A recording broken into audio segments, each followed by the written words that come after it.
नमस्कार. महाराष्ट्रातील माझ्या सर्व अभिगतधारक बंधू आणि भगिनींनो, नक्की खेळाडू प्रवर्गाचा आपण जर विचार केला तर समांतर आरक्षणाच्या माध्यमातून मेरिट किती लागतं या संदर्भातलं प्रश्नचिन्ह बऱ्याच खेळाडूंना पडल्याचं आपल्याला पाहायला मिळते. आणि एकंदरीत जर आपण विचार केला तर या ठिकाणी आपल्याला ही खेळाडूंची मेरिट लिस्ट आहे मागील भरतीची.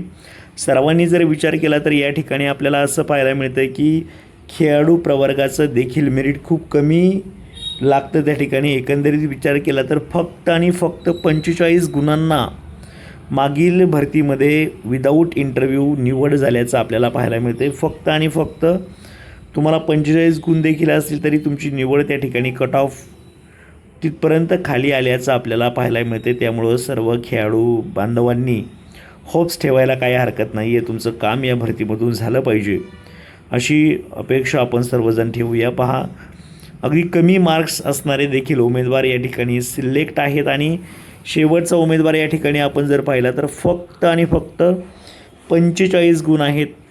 अशा पद्धतीने तुम्ही पाहू शकता. Education officer Ratnagiri, under graduate teacher 1 ते 5, ऑल सब्जेक्ट जनरल, स्पोर्ट्समन च्या याच्यामध्ये पाहिलं तर स्पोर्ट्समनचं खरंच मेरिट खूप कमी लागतं. त्यामुळं सर्वांचं काम या भरतीमधून व्हावं यासाठी सर्वांना शुभेच्छा. Thank you so much. All the best.